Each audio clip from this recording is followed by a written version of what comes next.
Olá, bom dia amigos e amigas aqui do canal Dica de hoje. Hoje sábado, dia que a gente fala um pouco mais sobre macroeconomia e nesse vídeo de hoje a gente vai falar sobre crédito, sobre os principais tipos de créditos. Vamos pegar o resultado da Febraban de concessão de crédito e de saldo de crédito e vamos ver que ele começa a chegar em patamares que a economia brasileira não respondeu bem no passado. Claro que dessa vez a taxa de juros está mais baixa, mas a gente sabe que ela está em tendência de alta e a gente não sabe o que isso pode acontecer. Essa concessão de crédito pode trazer alguns problemas para as empresas e também para as pessoas físicas, e inclusive saiu uma revista bem interessante sobre o Armínio Fraga com relação ao Brasil, em que eu gostei da grande maioria dos pontos que eu vou aproveitar e vou falar nesse vídeo de hoje. Então a gente vai ver crédito, a própria Febraban, então a gente vai ver todo tipo de crédito, vamos falar sobre a ABCIP também, sobre o crédito de financiamento imobiliário, e vamos falar sobre essa entrevista do Armínio Fraga, que pelo menos vai fazer todo mundo pensar, embora possam muitas pessoas não concordarem com ela. Curtam já o vídeo, se inscrevam no canal, depois da vinheta a gente já começa.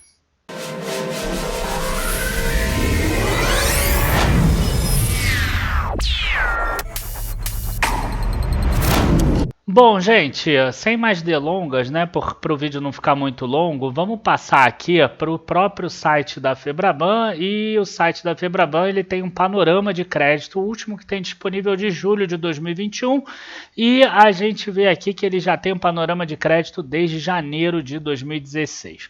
Eu peguei aqui os dados referentes a julho de 2021 e depois peguei também o de julho de 2017, porque eles eram um pouco diferentes, a gente vai poder comparar um pouquinho entre eles, tá? O que a gente precisa ter em mente aqui é o seguinte: o total de saldo hoje de créditos, somando todos os créditos, a gente tem 4 trilhões 265 bilhões de reais. Esse saldo de crédito cresceu 16,2% no ano, sendo que na variação de julho de 2021 contra julho de 2020, a concessão de crédito subiu 21,3%. Só que essa concessão de crédito ela está ancorada principalmente na pessoa física, com 28,4%, sendo que 26,7% é crédito livre e 38,8% é crédito direcionado. Tá? Com essas informações gerais, eu vou aproveitar para passar para o de 2017, lembrando que hoje o PIB brasileiro está girando aí alguma coisa em torno de 8,1 trilhões de reais em valores correntes, entre 8,1 e 8,3 trilhões de reais. Então a gente tem hoje em torno de 50 a 52% do PIB.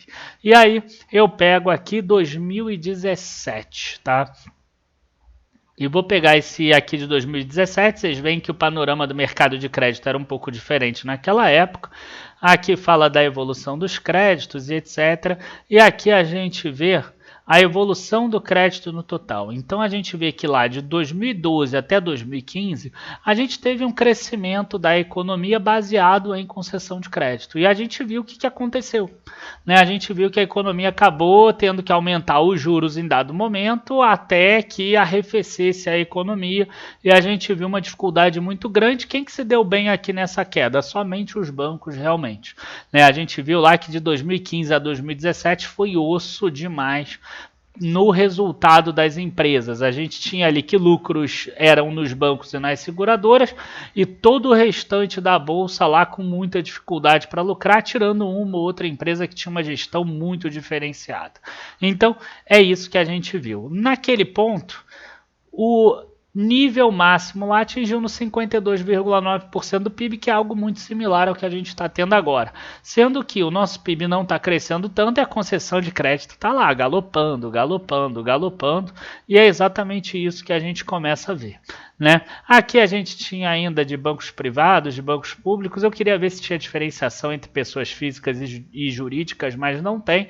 E aí a gente volta para cá. Então o primeiro ponto é exatamente esse, tá? A gente está chegando num patamar que lá atrás foi um patamar difícil. Ah, mas lá atrás a taxa de juros era 14,25. Ok, talvez o Brasil acomode um pouquinho mais.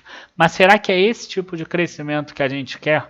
Um crescimento que você estimula o consumo através do crédito e aí esse consumo ele é, né, pós-cedido, se existe essa palavra, por uma inflação muito grande que gera uma queda, por exemplo, do PIB. É isso que a gente quer, entendeu? Eu acho que não. Eu acho que a gente gostaria de algo mais estrutural. E algo mais estrutural depende de poupança, porque é a poupança que gera recursos para que haja um investimento em bens de capitais, que é a tal da formação bruta de capital fixo. Mas continuando aqui, no saldo da carteira e no crédito e etc., a gente vê que o saldo da carteira total aqui de crédito, ela segue crescendo todos os meses. E isso aqui é variação mensal, é um mês contra o outro. Então, você crescer 1% ao mês aqui é algo bem expressivo dessa variação. E aqui a variação em 12 meses, né? A variação em 12 meses a gente vê que pessoa física não para de crescer. É o novo filão dos bancos. Você mesmo já deve ter recebido algum cartão de crédito novo, por exemplo, e cartão de crédito é uma forma de concessão de crédito. Aqui a gente tem a carteira livre, que é aquela carteira que normalmente gera o spread maior no banco, mas que também tem a maior inadimplência, e aqui a carteira direcionada. Tá? E aí eu aproveito para parar um pouco, você vê que a variação de saldo gira aqui entre 14% e 16%, sendo que o direcionado PJ teve uma queda. A gente vê aqui que o livre PJ teve uma queda, então a concessão de pessoa jurídica segue aqui em queda, enquanto a concessão de pessoas físicas segue crescendo e crescendo forte ao longo do tempo. Então, por que uma empresa não está pegando mais recursos? Por que uma empresa pega recurso? Ela pega por dois motivos. Ou ela, quer dizer, três, um para capital de giro, né? O segundo que ela pega para investimento em bens de capital e o terceiro é que ela pega para pagar uma outra dívida. Então, por que a empresa está diminuindo esses recursos? Ou ela gerou caixa suficiente para não precisar mais pegar tanto capital de giro, ok, esse seria um bom motivo, ou senão ela está reduzindo a produção dela ou ela não está investindo tanto em bens de capital. Tá? Então, esse é o grande ponto. A gente está tendo que o saldo de PJ começa a cair e já começa a ficar claro que aquele crescimento que estava sendo esperado para o Brasil era um crescimento de voo de galinha, tá? Que é que a gente fala aí desde sempre, né? Desde dezembro do ano passado a gente está falando da questão do efeito mola, né? Que iria trazer inflação e a economia iria parar por causa disso e talvez um novo cenário de estagflação, embora isso comece a ficar mais forte, mas não exatamente a gente vai ver isso. Ah, teve crise hídrica que atrapalhou? Teve, mas teve muito problema de gestão também aí no meio. E aí, a gente pode aproveitar aqui para passar para uma questão que eu gosto, né, que eu gosto de ensinar para vocês também. Então eu quero antes mostrar para vocês o que são as linhas de crédito, tá? E as linhas de crédito aqui, o que é uma linha livre, né? Que a gente fala livre e fala direcionado. O que é livre? Livre é cheque especial, aquele crédito pessoal e aquele cartão de crédito, principalmente, tá? E ainda tem aqui a aquisição de veículos também, que é importante. Então isso aqui é a linha livre. Você pega e você não tem uma direção, você não tem um direcionamento. Quer dizer, você pega o crédito pessoal total, você pode gastar como você quiser. Você pode comprar ingresso de show, roupa, enfim, gastar como você quiser, doar, você pode fazer o que você quiser. Cheque especial é a mesma coisa, cartão de crédito total também. Quando você olha aqui as linhas, você vai ver o quê? Você vai ver que a cartão de crédito aqui teve uma variação de 33% no total, sendo que o rotativo 46%. Então, isso aqui é uma demonstração que a gente está tendo um aumento grande de pessoas que estão se encalacrando. 34% no parcelado. O crédito à vista normal, que é aquele da pessoa que paga, é certinho, 31%. Então você começa a ver um problema aqui, né? Outra coisa aqui também que chama muita atenção é no crédito direcionado, pessoa física. O que é o direcionado? O direcionado é crédito rural, financiamento imobiliário e financiamento com recursos do BNDES e o microcrédito, que é muito pequenininho e a gente não vai falar aqui. Então vamos falar sobre crédito rural e financiamento imobiliário. Financiamento imobiliário. Olha só que interessante. O saldo da carteira de crédito cresceu 30% com taxas reguladas e 157% com taxas de mercado. Ou seja, 61 bilhões de reais aqui já são com taxas de mercado. Por um lado, isso é bom porque o mercado está, né, aceitando taxas novas e taxas que são de mercado, quer dizer, está tendo menos subsídios, isso é bom, por um lado. Por outro lado, a gente começa a perceber que uma alta de juros poderia trazer um grande problema nesse ponto. Agora, o que me chamou muita atenção é o crédito rural. O crédito rural sempre foi taxa regulada. O Banco do Brasil empresta para o produtor rural. Sempre foi assim. 177 milhões. Você vê que essa taxa regulada aqui caiu 1,1%. E as taxas de mercado, que já são 84 bilhões, subiram incríveis 515% no total. E aqui cabe uma ressalva, né? Vocês viram que nos 2 últimos finais de semana a gente analisou fiagros em vez de fundos imobiliários lá na nossa área de fundos imobiliários. Por quê? Porque está começando a ter muito crédito do agronegócio, muitos fundos imobiliários de agro, alguns são de imóveis, né? São de terras, mas outros são de certificados recebíveis do agronegócio. Está crescendo muito esse setor, e esse setor aí de certificados recebíveis do agronegócio, a gente tem que tomar cuidado para não estar sendo inflacionado, tá? Porque a gente está tendo realmente muito crédito do agronegócio. E é claro que quanto mais crescer, quanto mais inchar, quando tiver uma queda do preço das commodities ou quando tiver uma desvalorização do valor das terras, né, porque subiu agora a terra da Brasil Agro e da SLC 100% quase em relação ao ano passado. Em algum momento isso não vai continuar inflacionando dessa forma. Nenhuma terra valoriza em média 90% ao ano. Então na hora que acontecer essa queda, a gente vai ver e vai sentir muito forte. Então eu acho que tem que tomar um certo cuidado também nessa situação do agronegócio, tá? Principalmente quando a gente tiver, enfim, certificados de recebíveis de agronegócio com razões de garantia menores do que 80%, ou quando você vira empresas que estejam negociando muito acima do valor patrimonial, tá?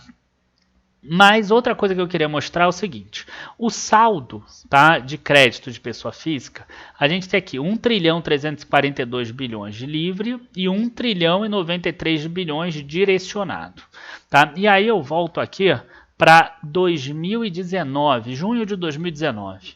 Tá? A gente tinha ali livre 1.834 e direcionado 1.461, isso no total. Mas eu quero pegar só pessoas físicas, tá? Então, pessoa física, a gente tinha 1 trilhão livre e 865 bilhões no direcionado. Tá? Então, quando a gente pula para cá de volta, a gente vai ver o quê?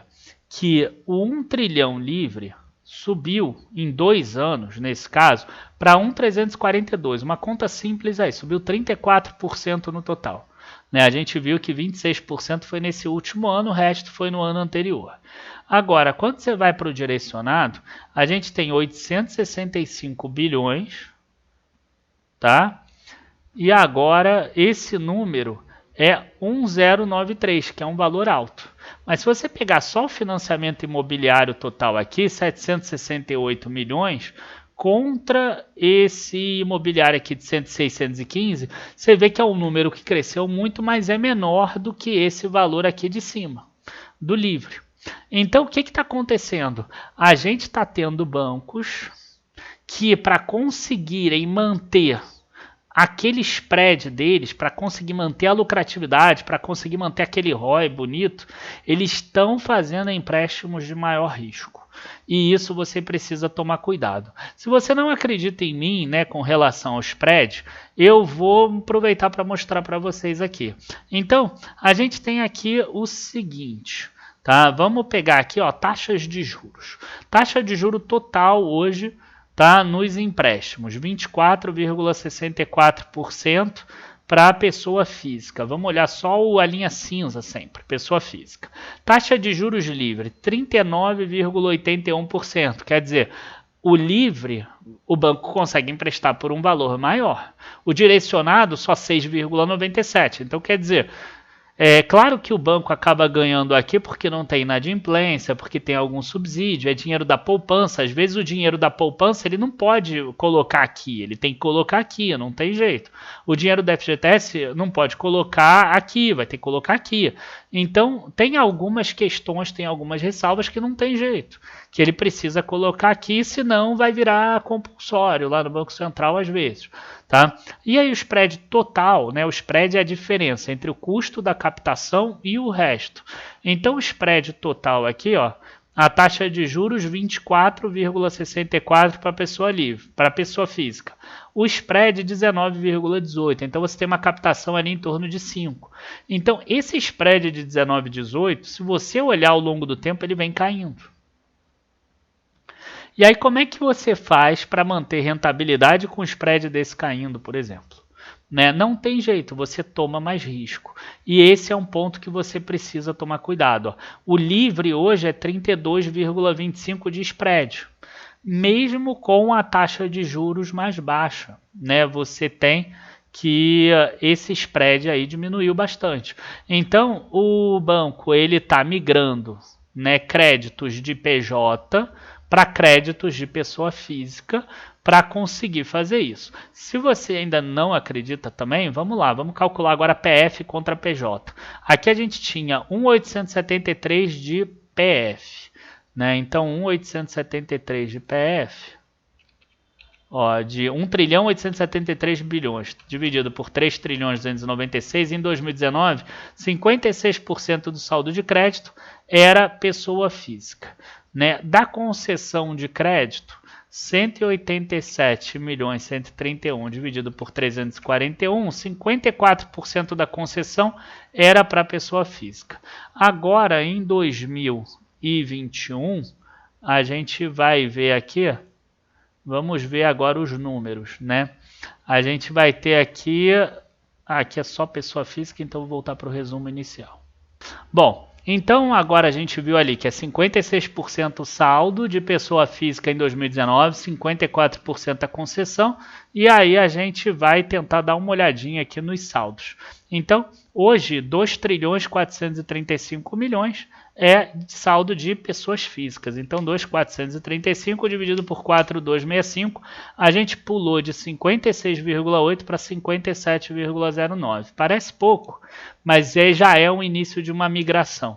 Tá? Livre, a gente viu que subiu também. Então, quer dizer, está aumentando a pessoa física e está aumentando o livre. Né? E a concessão, a gente não vai conseguir fazer esse cálculo, mas a gente vê aí um crescimento bem forte de 21% na concessão também. Bom, isso era o que eu queria passar com relação à Febraban.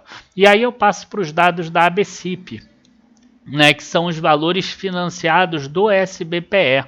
O SBPE é aquela parte que não é o Casa Verde e Amarelo. Inclusive, por falar nisso, a gente teve mudanças no Casa Verde e Amarelo essa semana que vai ajudar algumas empresas, né? Porque aumentou, aqui teve redução nos juros para as famílias com renda entre 4 mil e 7 mil, o que vai possibilitar que elas comprem imóveis um pouco mais caros. Também teve redução de juros de 2 mil por mês para as famílias que recebem renda até 2 mil por mês. E ainda vai ter um aumento do teto no valor dos imóveis para municípios que tenham entre 50 mil e 100 mil habitantes em 15% e em cidades de 20 mil a 50 mil moradores em 10%, que vai beneficiar as construtoras na hora que elas forem repassar os custos. Então, elas ganham fôlego para conseguir repassar em custos também. Bom, mas voltando ali na ABCIP agora, porque aqui a gente está falando só do SBPE, que é o outro sistema brasileiro de poupança e empréstimo, a gente vê que os valores financiados em julho tiveram aqui um valor de 18,79 bilhões financiados somente naquele mês. Esse número é 3 vezes maior do que o que era lá em julho de 2019, por exemplo, e é 73% maior do que o julho de 2020.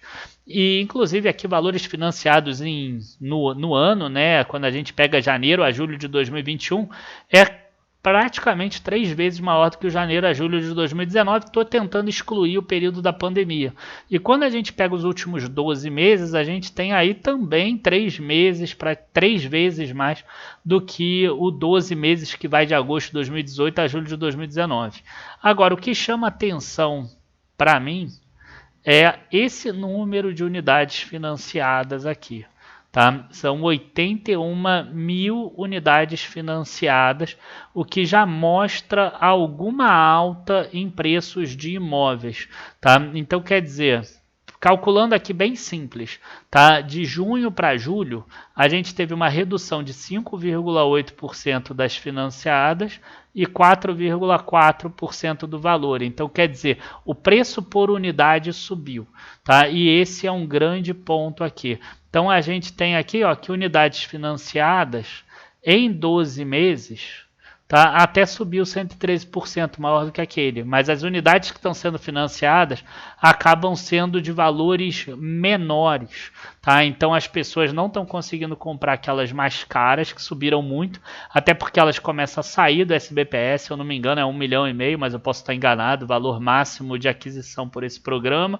E aí elas acabam entrando, pessoas que eram do Casa Verde e Amarela, acabam entrando no SBPE comprando unidades de 200 mil, 300 mil, dependendo do lugar no Brasil. Né? E agora, com esse aumento do Casa Verde e Amarela, elas voltam para o Casa Verde e Amarela e saem do SBPE. De qualquer forma, a gente vê um mercado que está buscando muito crédito, como a gente viu nos dois relatórios. E aí agora, para terminar, né, eu queria aproveitar para falar sobre a matéria. Depois vocês leiam um pouco mais, tá? Porque isso talvez seja tema para um outro vídeo, mas eu quero muito falar sobre isso. Né, o Armínio Fraga, para quem não sabe, ele já foi ministro da Fazenda do Brasil, na época que eu comecei a investir na Bolsa. Tá? Ele foi um dos articuladores para, por exemplo, fazer aquela maxi desvalorização do real, e também que acabou jogando os juros lá para 41% no início de 1999. E ele hoje é, se eu não me engano, ele é gestor, ex-presidente do Banco Central. Falei ministro da Fazenda, é Banco Central, desculpa. Ele hoje em dia tem o Gávea, né? Gávea Investimentos é dele.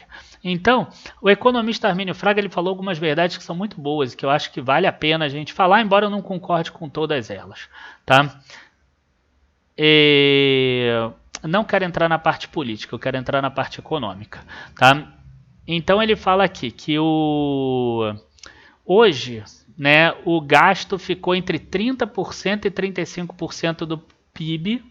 Então o Brasil tem uma característica fora da curva global, quase 80% dos recursos são gastos com folha de pagamento e previdência. Esse número supera uns 20% o topo dos demais países. Então você tem outros países aí em torno de 60% dos recursos, então sobra recursos para investir que o Brasil não tem. Outra coisa que ele fala sobre a dívida, que hoje é acima de 90% do PIB, principalmente porque o déficit primário está negativo desde 2014.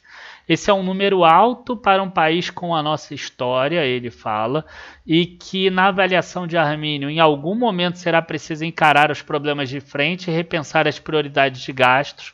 Trazer o saldo primário para o terreno positivo não será suficiente para equilibrar a situação. Essa questão de não será suficiente para equilibrar a situação eu discordo, mas eu respeito demais a opinião dele. E aqui é que é o principal, né? Estamos há 40 anos com crescimento muito baixo, mesmo nos melhores momentos como FHC ou Lula no primeiro governo, aquele de 2003 a 2006 que acabou sendo beneficiado com o boom das commodities. Né? A pergunta que temos de fazer é: por que nós como nação não conseguimos nos organizar e fazer melhor as coisas de forma inclusiva e sustentável? Tá? Aqui ele chega e fala alguma coisa sobre uma reforma de Constituição também, que permitiria avaliar o servidor público. Tá? E ele chega a falar: não consigo entender como não se avalia um servidor público. Isso está há 23 anos esperando também. Tá? Aqui eu não vou concordar 100%, mas a gente também tem aqui um grande problema de gastos devido à previdência e servidor, que foi o que foi falado lá no início. Agora, o principal principal é, o Brasil não consegue crescer há 40 anos. É exatamente isso. O Brasil entrou no Plano Real e se você olhar a média mundial, o Brasil não consegue crescer. Se você pegar 40 anos a produtividade do Brasil, se eu não me engano, cresceu 5% no acumulado de 40 anos. A Coreia do Sul cresceu 390%. Então saíram alguns dados que são realmente muito ruins, né? Que o Brasil vira país que o pessoal fala que é país de trade, né? Ah, quando está muito em baixa a gente compra um pouco para surfar a alta, porque você sabe que o Brasil nunca vai ter uma alta tão grande. Então isso, claro que isso deixa a gente triste, a gente gostaria de mudar isso. E eu tenho certeza que a gente só vai conseguir mudar isso quando a gente aumentar a poupança do Brasil, porque isso vai causar investimento, e a gente viu isso em 2020. 2020 foi um ano que teve muita poupança, então esse ano o Brasil está crescendo aí 4, 5%, não vai chegar no 5% do Boletim Focus, mas deve ficar em 4 e alguma coisa. Claro que sobre uma base fraca, mas sobre uma base que foi sustentada para trazer alguns investimentos em bens de capital. Agora, se você pegar a média do mundo está em 6. Está em 6,5. Então, quer dizer, o Brasil não conseguiu crescer mais do que o mundo também, mesmo nesse ano que a gente está crescendo bem. E isso tudo vai minando um pouco, né, a nossa confiança em relação ao Brasil também. Mas, assim, como eu sempre falo, né, o Brasil ele vai ter um período agora mais conturbado, mas ele ainda tem desconto. As ações do Brasil estão negociando a valores bem mais baixos e isso, qualquer programinha ou qualquer busca do Google você consegue ver isso. Enfim, gente, é isso que eu queria falar sobre crédito. Tem um certo receio sobre o nível de endividamento das famílias, tá? E também do que pode acontecer se demorar aí uns 2, 3 anos para recuar o crédito. Como vai acontecer isso, ou se a taxa de juros subir para patamares muito altos, né? 12%, 13%, que não é o nosso cenário base, nem mesmo remoto, mas que pode acontecer. Como é que ficaria a situação de todas essas famílias que se endividaram e muitas vezes se endividaram para, enfim, para suprir o aumento da própria inflação, tá? Abraço a todos, bons investimentos. O vídeo de sábado está ficando cada vez maior. Tchau, tchau, pessoal.